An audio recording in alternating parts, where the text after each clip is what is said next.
vascularized pigmented tissues of the eye. And this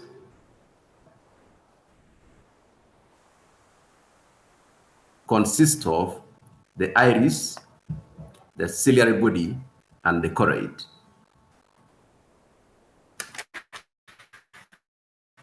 If you recap the anatomy of the eye is basically, the eyeball is basically divided into two segments. That is the anterior segment, starting from the cornea up to the lens. And then the posterior segment of the eye is constituted by the vitreous, the retina, and others.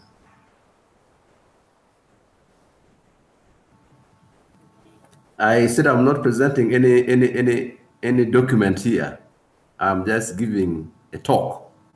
The write-up, I'll send it later. So don't expect me to share. Somebody talk about me share the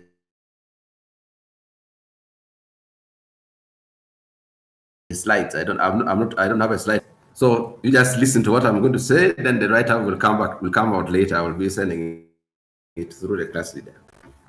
So I'm talking about the uvea as the vascularized pigmented tissues of the eye, which is made up of the iris and the ciliary body anteriorly and the choroid posteriorly.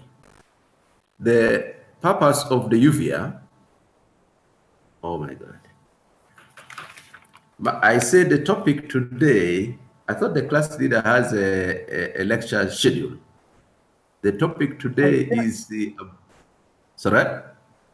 I shared with them the lecture schedule a long time ago. Yes, so why is somebody asking me about the topic?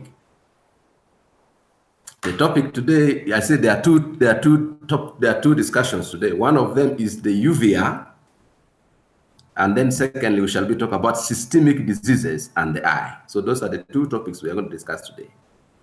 Right now, we are talking about the uvea. And I'm just giving you a background to what uvea is. I was revisiting the anatomy of the various components of the uvea, that is the iris, ciliary body, and the choroid. And I said the iris is a muscular tissue which forms the posterior boundary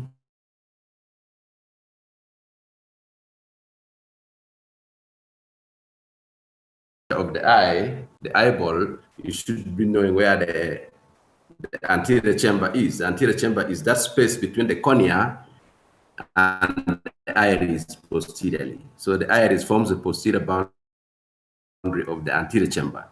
It is a muscular structure, vascularized, as we have said, and highly pigmented. The main role of the iris in the eye is to control the size of the pupil, which in turn regulate the amount of light reaching the retina. The other component of the choroid, of the uvea, is the ciliary body. The ciliary body is again a muscular structure, vascularized and pigmented. It is made up of 3 sets of muscles. And these muscles are the horizontal, the oblique, and the circular muscles. Those 3 sets of muscles play a very important role in the function of accommodation within the eye. Of course, the other role of the ciliary body is to produce aqueous humor through its ciliary processes. Both the iris and the ciliary body are found in the anterior segment of the eye. I'm emphasizing the word anterior segment of the eye because very soon we are coming to that, to the anatomical classification of the uveal diseases. The choroid is found posteriorly. It is the middle layer of the posterior coat of the eyeball. It is vascularized, very highly pigmented with melanin, And the main role of the choroid is to give metabolic support to the retina. Briefly, those are the anatomy and functions of the uveal tissues. One thing to note, of course, is that despite the fact that the uvea is vascularized, the vessels of the uvea does not directly give support to the surrounding structures of the eye. For example, the ciliary body, the vessels in the ciliary body and the iris do not directly provide metabolic support to the lens and the other structures of the eye. They do this through secretion of aqueous humor, and it is the aqueous humor which now provide metabolic support to the structures of the eye. So there is a barrier between the vessels of the eyeball in the uvea and the surrounding structures. That's what we call the blood-ocular barrier. Because of these barriers, whenever you give systemic medications, they cannot reach sufficient concentration within the eye. And that's why when you are giving treatment to eye infections or inflammations, it is preferably you give them either topically on top or inside the eye directly. Because if you give them through the systemic route, the concentration which reaches the eye is very low because of the barrier. So that's a very important thing to note. There is a blood-ocular barrier because of tight junctions and zonular occludence within those vessels, within the iris, ciliary body, and the choroid. Preferably, I will stop there for now. The background. Was there somebody?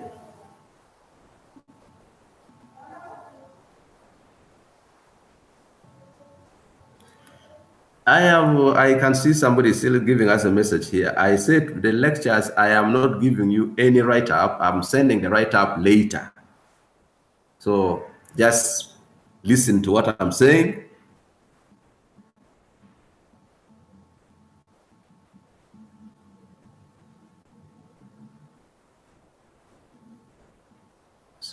What is that message?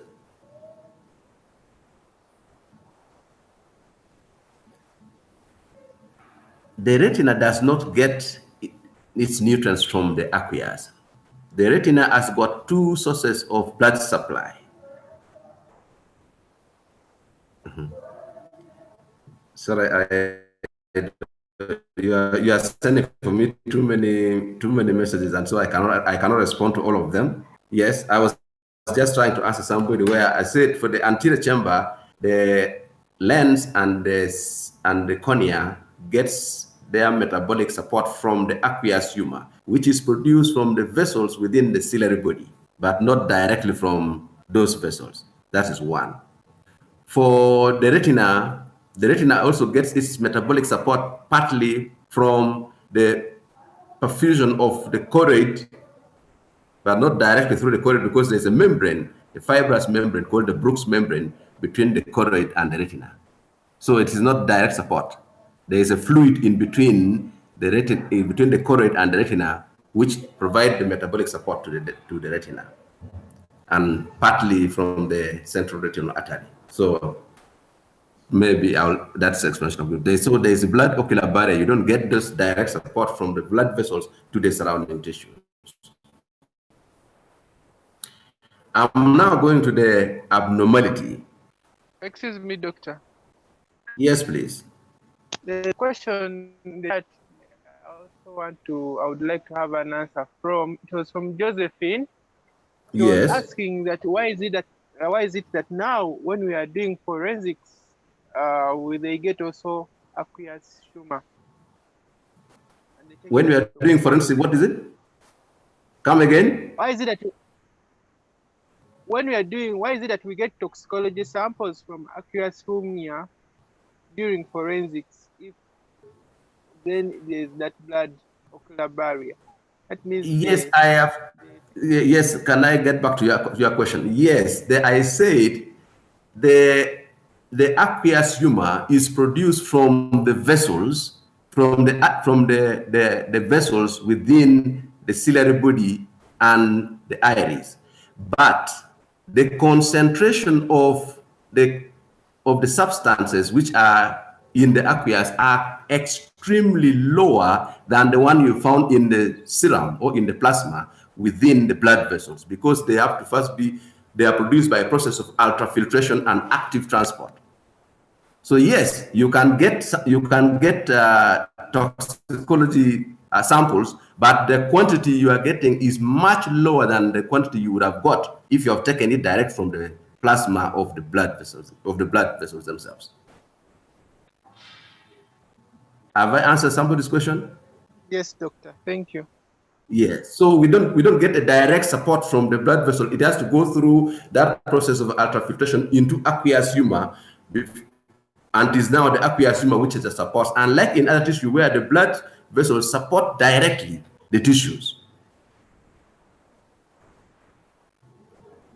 If somebody is still, is there still a question on that? Because I'm saying somebody is asking whether you have clarified that question.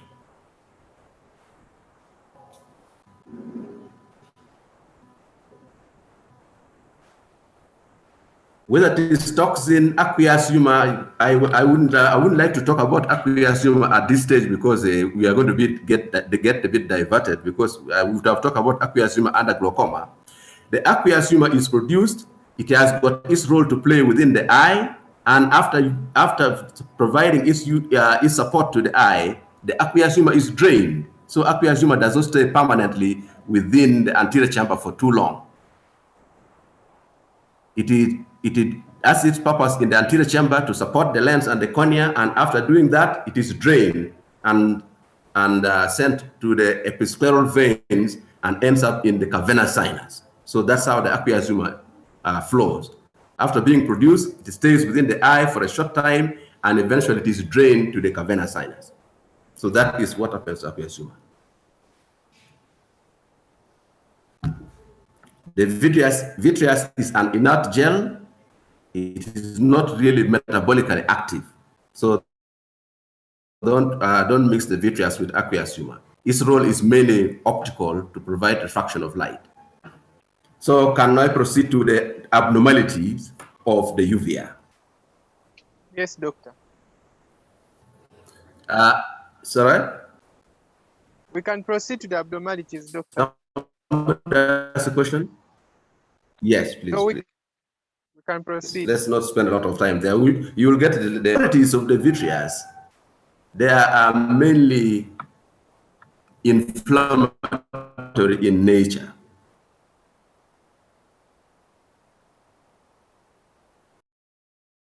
That is the commonest abnormalities. I will just mention a few, but the commonest abnormalities of the uvea is mainly inflammatory, and that's where we're going to stick to. Inflammation of the uvea is called uveitis. I don't know whether anybody can see the paper I'm holding here. If you see it, fine. If you don't, it will come in. So it is uveitis. So uveitis is the inflammation of the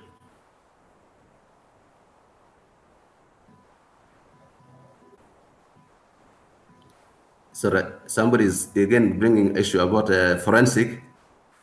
The vitreous tap, we do vitreous tap for a number of things, especially commonly in infections, intraocular infections.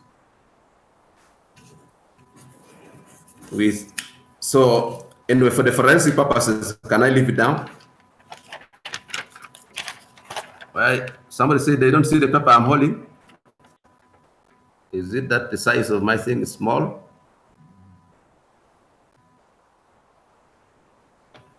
Oh, sorry. If you don't see it, fine. We shall deal with it later. I'm talking about inflammation of the uvea is termed uveitis. There are a number of causes of uveal inflammation, and I will categorize them under the following. Uveal inflammation majority is caused by immunological conditions. So that's one, autoimmune diseases.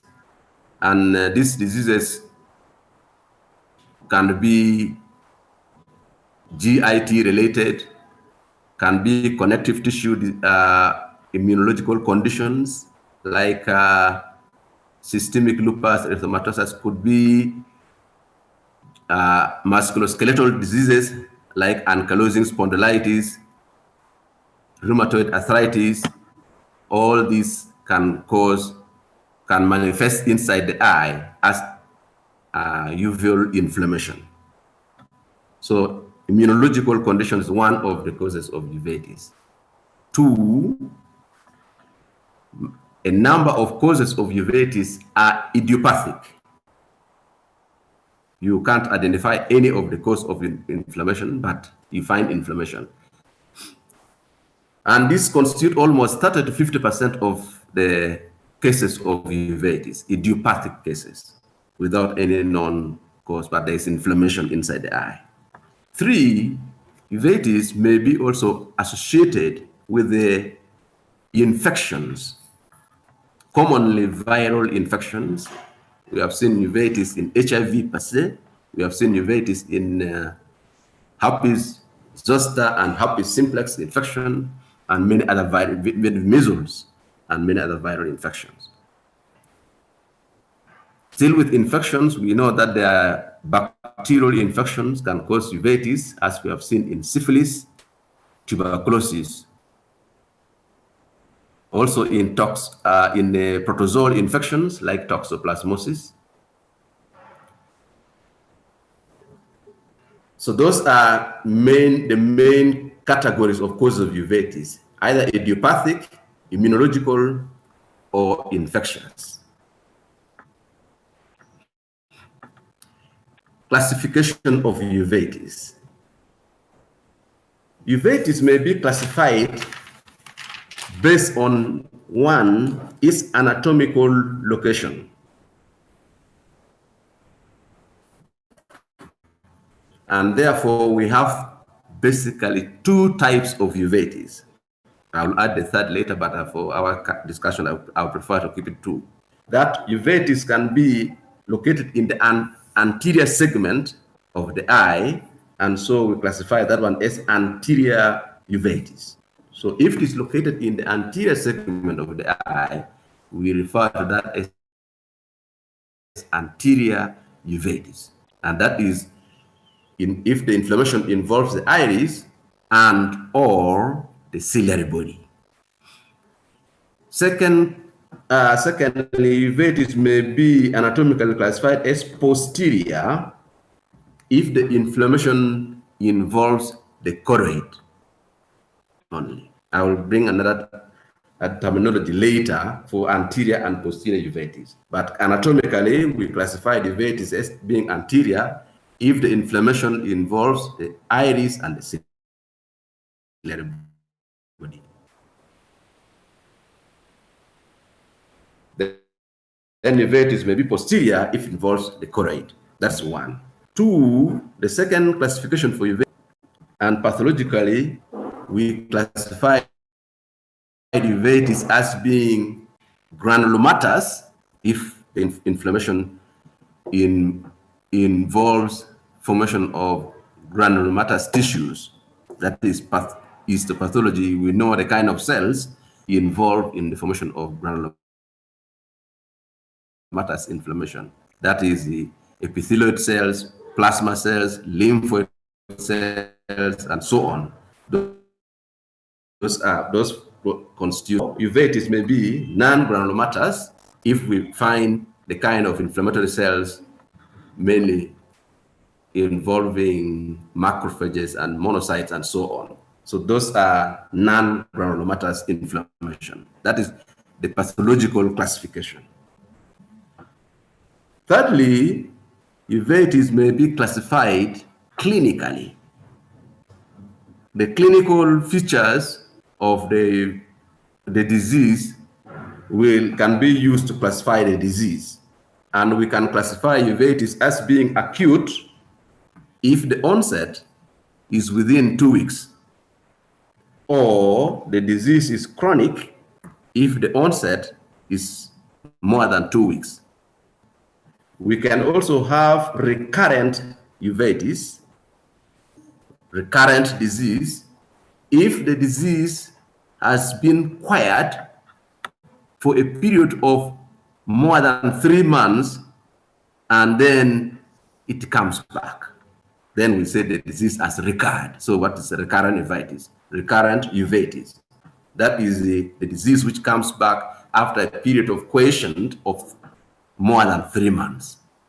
Or the disease may relapse if it has been quiet for less than 3 months after recovering fully, and then it comes back. That is a relapsing disease. So those are the clinical features of the disease.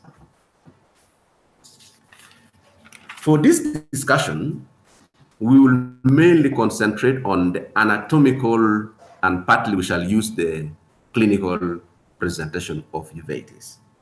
And that's what we are going to discuss now. And therefore, we have basically 2 types of uveitis. That is the anterior uveitis, which is usually of acute onset. And so when I talk about anterior uveitis, I always keep on referring to it as acute anterior uveitis. Most of the anterior uveitis are acute in nature. So acute anterior uveitis, also referred to as iritis,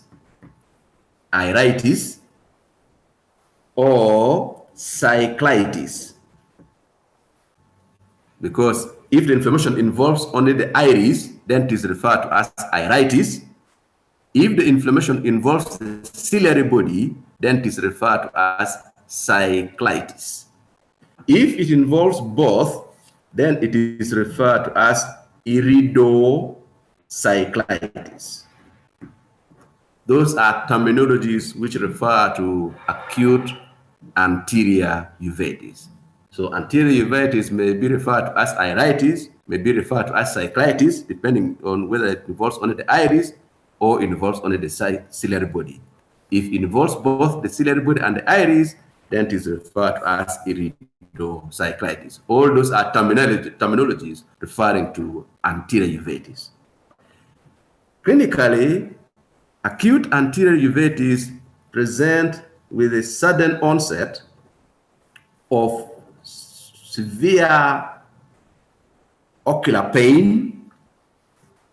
The patients come complaining of severe pain, reduced vision or poor vision, redness of the eye. They have problem with light, so they have photophobia, and they may present with tearing eye. The eye keeps on tearing. Those are the commonest presentation of patients with acute anterior uveitis. Sudden onset of pain, severe pain, reduced vision, redness of the eye, photophobia, and tearing, or what we call lacrimation. When you examine these patients, the signs you will find are, of course, the visual acuity, which is a measurement of vision commonly. The visual acuity is reduced. So they have reduced visual acuity. Sometimes they may only detect hand movement. Sometimes they may detect light.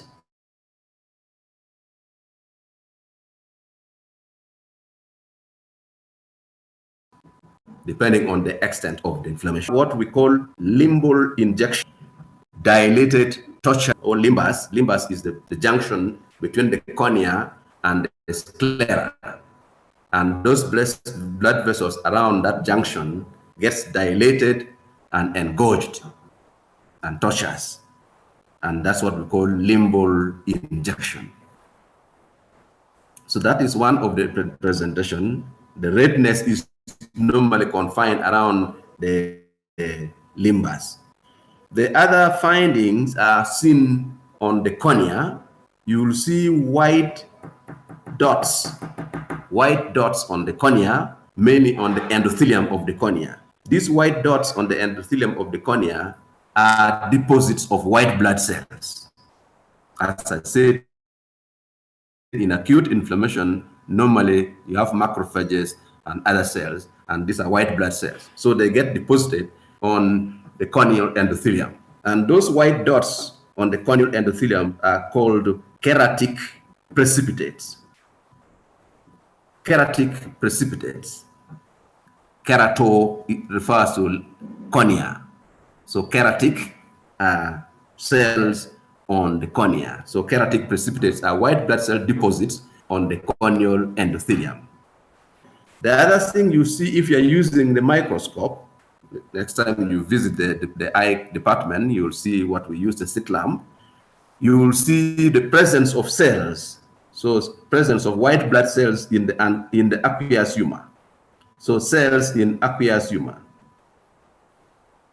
So that's another sign you will see. So when you look through the microscope, you see cells, white blood cells in the aqueous humor. The aqueous humor is supposed to be clear in a normal circumstance. Accompanying this, these cells may precipitate within the aqueous inferiorly, as you may think it is pus. So we see something like what we call pus-like because of the deposit of the white blood cells inferiorly, forming a layer, and that is what we call hypopyon. The spelling of hypopyon is Hypopyon.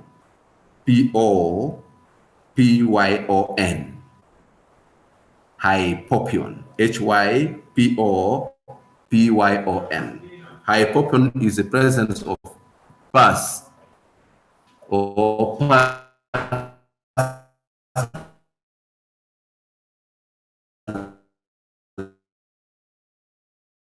like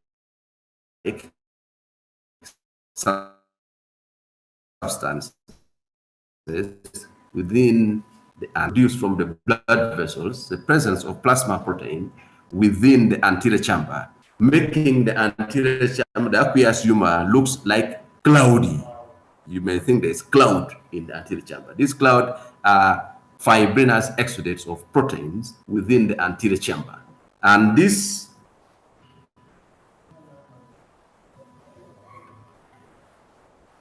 so the aqueous humor looks cloudy, turbid, and that is what we call flare. Flare, that is Flare. Flare is the presence of proteins or plasma protein in the aqueous humor. We refer that as flare. Finally, another sign you'll see is the constriction of the pupil. The pupil becomes constricted in this inflammatory condition. So those are the signs of acute anterior uveitis. Treatment. The mainstay of treatment of anterior uveitis is, as we have seen earlier from the causes, actually almost 80% of uveitis are either immunological or they are idiopathic inflammations. And therefore, we are justified to use anti-inflammatory drugs as the mainstay of treatment of uveitis. And so we treat uveitis using anti-inflammatory drugs, preferably the steroidal drugs, because they are more potent than the non-steroidal anti-inflammatory drugs.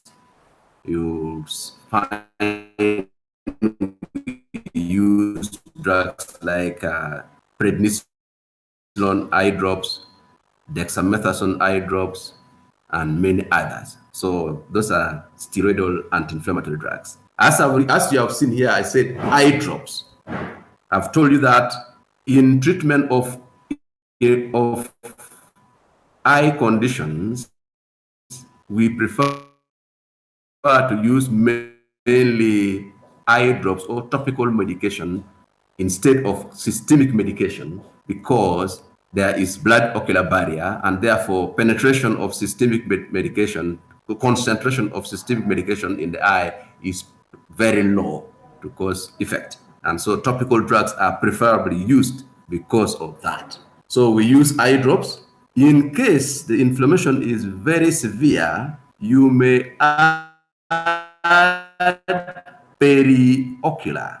When I talk about periocular, means that you can give the drugs on the surrounding structures of the eyeball, that is beneath the conjunctiva. So we can give injections of drugs of the same drugs beneath the conjunctiva so that they can infiltrate the eye ocular root. So we can inject the drugs beneath the conjunctiva. That is a depot preparation like methylprednisolone or triamcinolone. So you inject them beneath the conjunctiva and it is slowly released to the eye so that it can potentiate the action of the eye drops. So we can combine, but the mainstay, if it is not very severe, you use eye drops of steroidal anti-inflammatory drug. The complication that may arise from this is that since this flare, the fibrin, the protein elements, is very sticky, and this one can cause the adhesion between the iris and the lens, or sometimes even adhesion between the iris and the cornea. That is what we refer to as synechia. Synechia. So Synechia. Synechia. Synechia. So synechia is the adhesion of the iris and the lens posteriorly. It is adhered to the lens. We call it posterior synechia. If the iris is adhered to the cornea, we refer to that as anterior synechia. So that is a complication.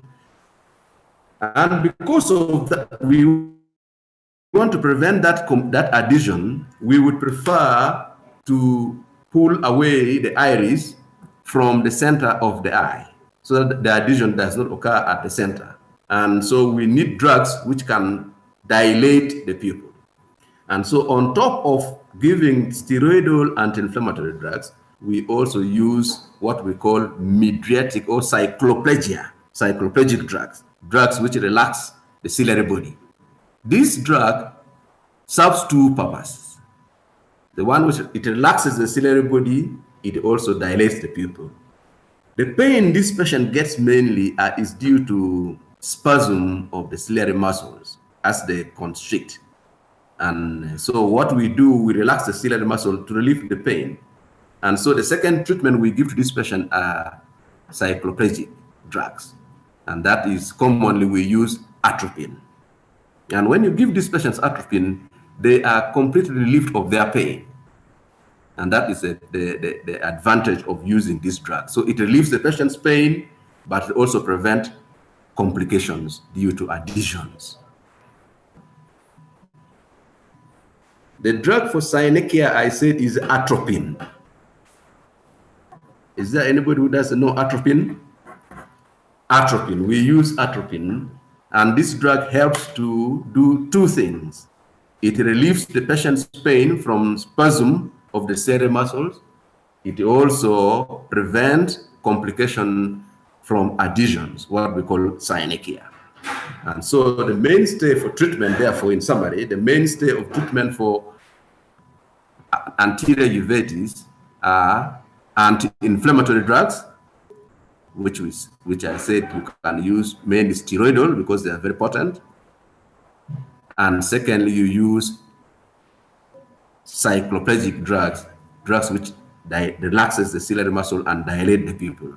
And that is atropine is the commonest we use. So that is the treatment, the mainstay. You can give the drug either by eye drops, which you give after every 2 hours, or you can add, especially the steroidal, you can add by giving them as periocular injection. So you can inject the drugs as a depot preparation in the surrounding tissue, and then they can penetrate the globe from other structures. So that is the treatment for anterior uveitis. Complications, as I've already started saying, there are a number of complications which may arise from acute anterior uveitis. One of them is, if I start from outside, is what we call band-shaped. A band-shaped calcification of the cornea. So there will be calcium deposit near the limbus. That's why it is a band. It is not at the center. It is normally at around the limbus, the periphery of the cornea, forming what we call a band. So a band-shaped keratopathy or a band-shaped calcification on the cornea. So called calcium deposit on the cornea. 2, acute anterior uveitis may cause glaucoma by very many mechanisms. One of the glaucoma is a secondary open angle glaucoma. Hope you have a lecture on glaucoma and you get the types of glaucoma. A secondary open angle glaucoma because of the deposit of white blood cells and inflammation of the trabecular meshwork at the angle of the anterior chamber. This one will impede the outflow of aqueous humor from the eye.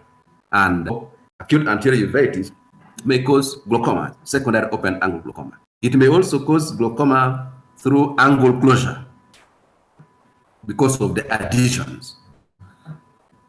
If the iris gets stuck onto the cornea, then we get anterior synechia. That one now blocks the angle of the anterior chamber, stopping aqueous humor to drain out from the eye. Excuse me. Resulting into a rise in intraocular pressure. So that is the angle closure glaucoma. So both angle closure and open angle glaucoma can arise in anterior uveitis. Thirdly, acute anterior uveitis may cause derailed metabolism of the lens. As you know, the lens doesn't have any blood supply, so it depends on support from the aqueous humor. Now, when the aqueous humor is inflamed, then the metabolism of the lens also derailed, and this results into loss of transparency of the lens. So acute anterior uveitis may result into what we call complicated cataract. So cataract may develop after acute anterior uveitis. Yes. I will now go to the second type of uveitis, that is the posterior uveitis. Posterior uveitis is also referred to as choroiditis because it involves the inflammation of the choroid. So it's also referred to as choroiditis. But it is very, very rare to find the choroid inflamed without involving the retina, which it supports. And so we also refer to posterior uveitis as chorioretinitis. So posterior uveitis may be termed as choroiditis or chorioretinitis. Presentation. Unlike anterior uveitis, posterior uveitis commonly present as a sudden onset of painless, yes, a sudden onset of painless loss of vision. Yes, that is the commonest present. So there is no pain because we don't have sensory nerve endings in the choroid or on the retina. So there is no pain in posterior uveitis. It is sudden onset of painless loss of vision. They may also they may also complain of flutters. They see something moving in their field of vision, but they cannot pick it. So there's something is moving inside the eye. So that is what we call flutters. So they may complain of flutters. These flutters are white blood cells. So when the white blood cells move across their visual axis, they see something like insects. Some people say, I see insects moving in my eye, but I cannot. It's moving in my eye, but I can't control it. Yes. So they see flutters. So those are the two main complaints of patients with the posterior uveitis: sudden onset of painless vision loss and seeing flutters. When you examine them, the typical finding in these patients, on top of the poor vision, are cells in the vitreous cells. So what we call vitritis. So they have cells in the vitreous. So that is the only finding you'll see in this patient: cells in the vitreous. Treatment. The mainstay of treatment of posterior uveitis, and like in the anterior uveitis, is the use of systemic medication. We use systemic medication in this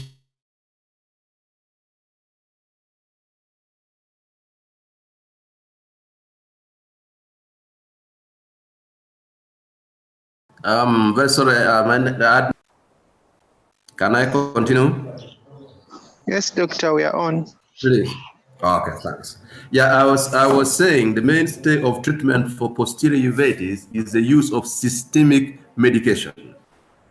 As I already told you earlier, I said systemic medication in treatment of ocular condition is not preferable, but in this case, when there is inflammation may break down the blood ocular barrier, and that's why we prefer to use systemic medication in posterior uveitis, because there's a lot of blood supply to the posterior segment of the eye through the central retinal arteries and their branches inside the eye. And so we give systemic steroid instead of topical steroid when we are treating posterior uveitis. Here we use systemic prednisolone in the dose of 1 milligram per kilogram body weight. 1 to 2 milligram per kilogram body weight as a single daily dose, and preferably given in the morning. For those who still remember their physiology of cortisol level, diurnal variation of cortisol level, then you know that in the morning is when the level is high, and you potentiate that high level by giving this so that you suppress the inflammation more. So we give systemic corticosteroid, 1 to 2 milligram per kilogram body weight, single daily dose, preferably given in the morning hours. And this dose is tapered or titrated with response. Normally you keep on reducing until a minimum dose. So systemic corticosteroid is the preferred route of administration, but also can be aided by periocular route too. So you can also give subconjunctival injection of the same drug, prednisolone or triamcinolone, to potentiate the action of the systemic drug. There is no need for the use of atropine in posterior uveitis because we don't have pain, and there's no problem with the synechia. There's nothing which the lens, it is the lens and the vitreous, so there's nothing like synechia there. So we don't use atropine, we only use this anti-inflammatory drug, and that is adequate. The complication that may arise from posterior uveitis include: 1, macular edema.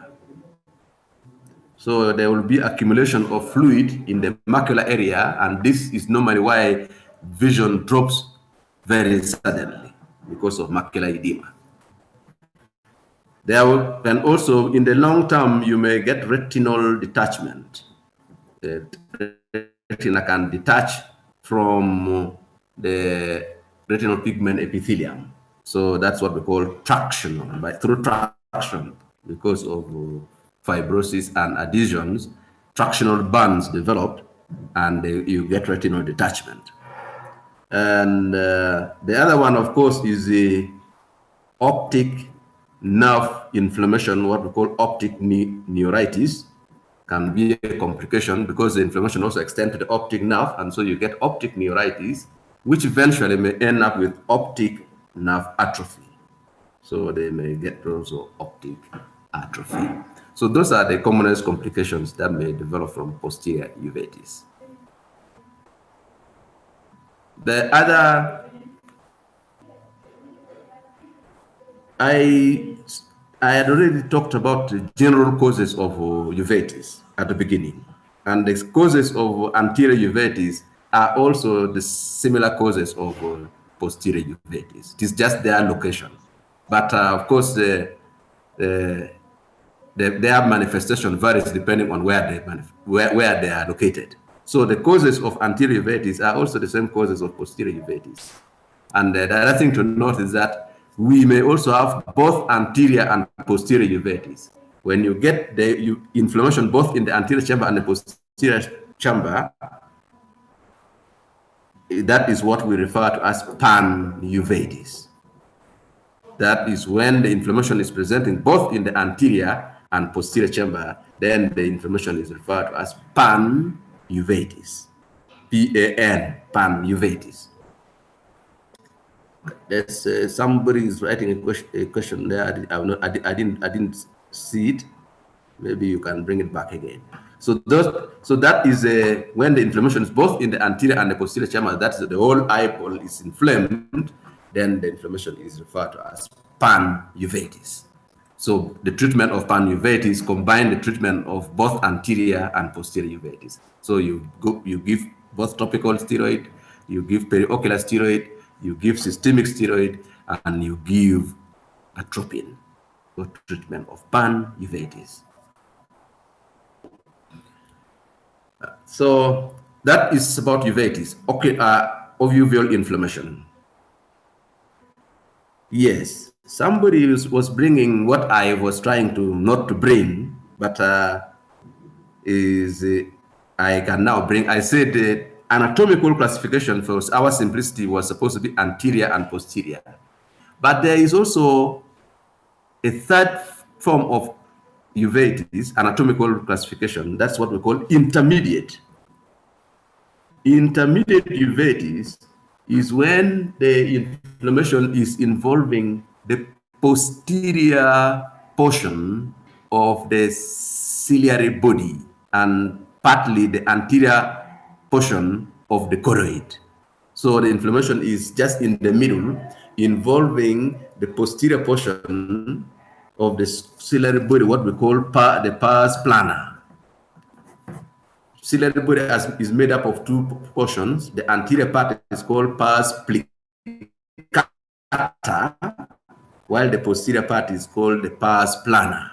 So when the inflammation is in that area involving the posterior portion of the ciliary body and the anterior part of the choroid, then we refer to that inflammation as intermediate uveitis.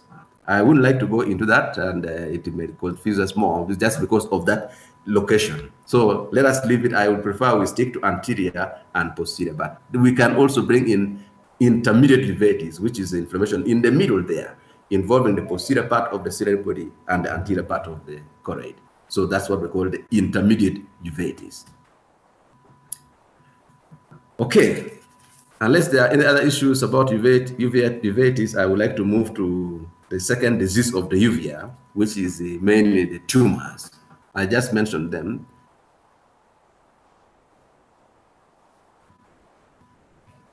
Pan-uveitis, what do you mean? How would you diagnose pan-uveitis? That is by I said where if the inflammation is located in the middle of the eye, that is, it is not in the vitreous behind there, and yet it is also not in the anterior chamber, but you find inflammation just in the middle of the eye. so extending from the posterior part of the ciliary body to the anterior face of the vitreous, then that is what we call intermediate uveitis. How you diagnose panuveitis? If you see inflammation in the anterior chamber and inflammation in the posterior chamber, then you are talking in the posterior segment. Then you talk about panuveitis. The whole eyeball is inflamed. Then the diagnosis is panuveitis. It is, I say, it is anatomical. You just look at where the inflammation is located. Then that gives you the diagnosis. Have I answered that question? Yes, doctor. Let's continue to the tumors. Yes. So let's go to uveal. I'm not going to go into detail of the uveal tumor. Just that the uvea also can develop tumors, both benign and malignant. And the common uveal tumors are benign one are melanocytic tumors. Yes, melanocytic tumors. That's because I said the uvea are pigmented tissues of the eye. So they have melanin. And so the melanin has got a propensity to develop malignancies. And it can be benign melanocytic lesions, tumors, or they can also develop the real malignant melanoma. Yes. So malignant melanoma may also develop from uveal tissues. And I don't want to go into typical presentation. You will just see it is mainly within the choroid that you see the melanomas, but you can also see the melanomas on the iris and ciliary body. And so this may see as mass, which is enlargement, abnormal enlargement of the choroid or abnormal enlargement of the ciliary body lesion, and very highly pigmented. I don't want to go in detail of its management, the diagnosis, and so on. You can do scanning, or you can do tapping of the vitreous, or tapping of aqueous humor to do cytology. Then there is a tumor which involves the muscles of the ciliary body or the iris, and that's what we call the Dictoma. Dictyoma. It's a muscular tumor. It is a benign tumor, but some people sometimes you may confuse it because it is whitish in color, and it can extend into the pupillary area, and you may think it is a retinoblastoma, but that is a muscular tumor arising from ciliary body or the iris, called Dictoma. All of them, if it is so big, you may need to remove it with the whole eyeball, because you cannot just remove the tumor from inside the eye alone. So those are common tumors which can present on the uveal tissues. I'm now going to our second part of the lectures, that is the systemic diseases and the eye. This is not just pure lecture. The aim of this lecture is to give us an insight that actually the eye is involved in very many diseases in the body. We know very well that the eyeball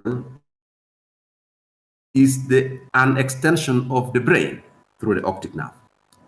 And so whatever manifests itself in the body elsewhere and can also manifest inside the eye.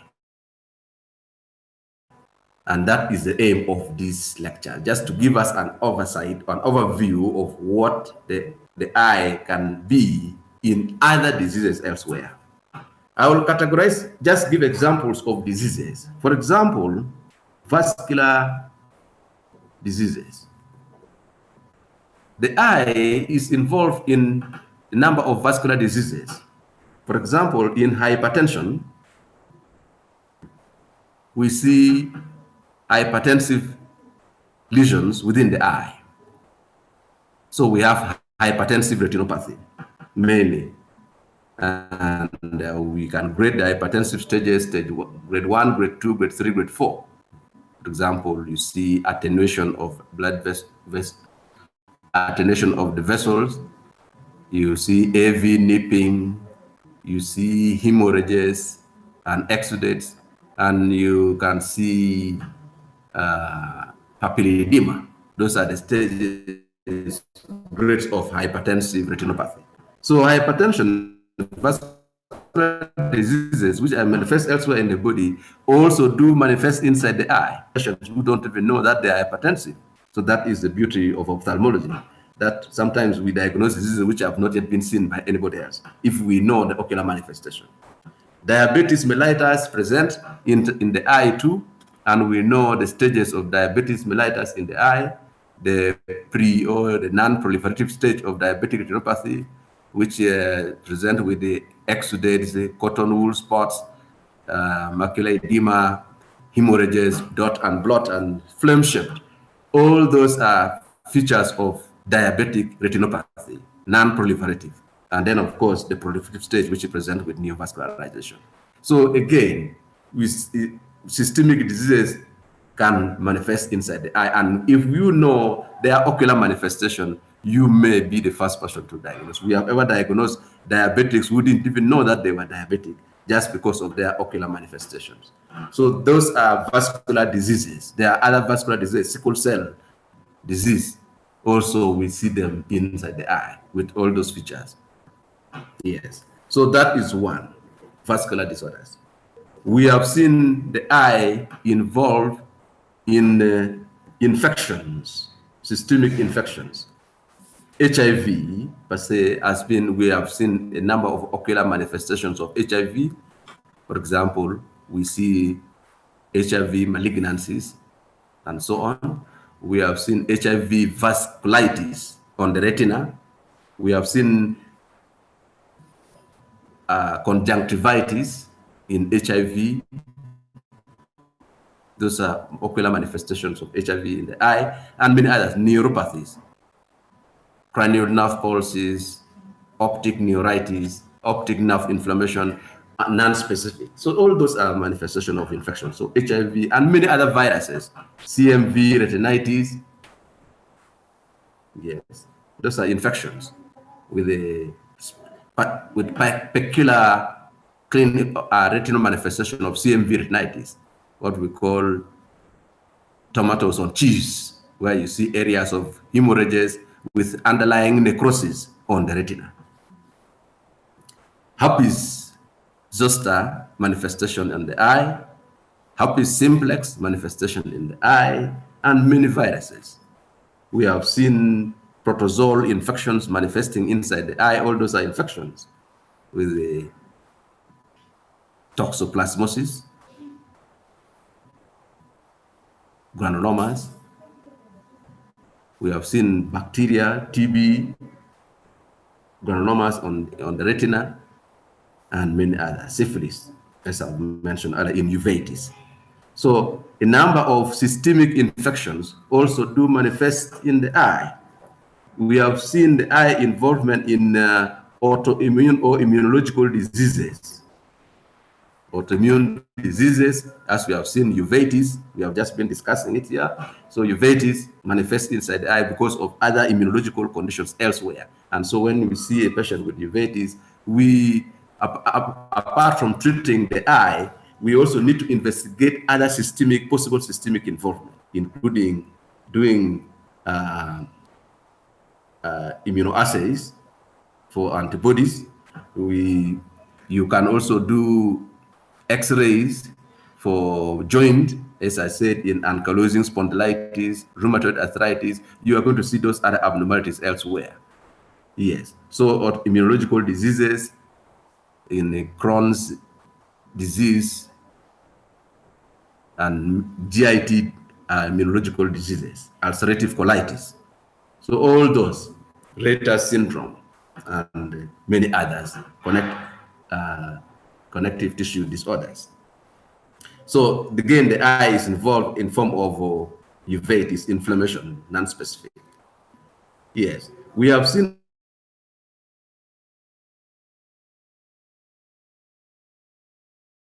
commonest site because of the blood vessels, where metastatic tumors enter in the choroid, choroidal vessels.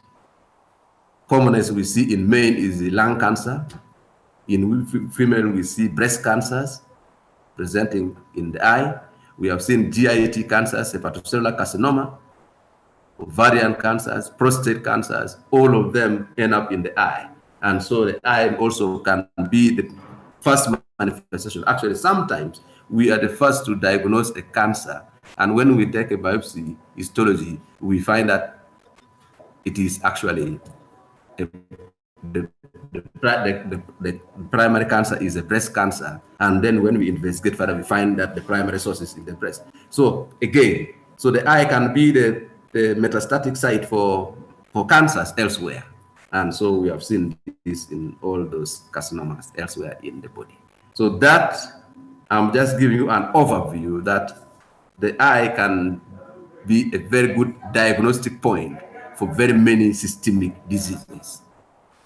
It is only good that if we can know how they manifest inside the eye, then it can help you to diagnose disease elsewhere. And so that is what, if you, next time you come to do ophthalmology at the master's level, then we shall have to talk about all these diseases. The band shape calcification, I said these are calcium deposit. They are calcium deposit. When there is a intraocular inflammation, then the calcium metabolism inside the eye is derailed, and this calcium gets deposited on the cornea as a white plaque, what we call band-shaped keratopathy or band-shaped calcification. So there are many calcium deposit. As you know, the cornea, the cornea has got a lot of metabolic activities, and some of the activities involve exchange of ions, sodium, potassium, calcium, and so many others. And so when there is a inflammation, the calcium elements, and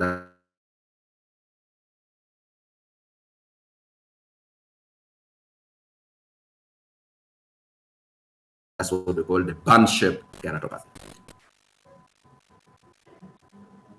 Yes, somebody says that the band degeneration. Yes, it is. It is, so long as it is associated with the anterior uveitis. Then whether you call it band degeneration, but there is a number of, if you talk about degeneration normally is associated with aging, but I prefer to call it the band-shaped keratopathy. That if you call it band degeneration of the cornea, so long as it's associated with the anterior uveitis, yes. Any other question? I have 1 minute to close off.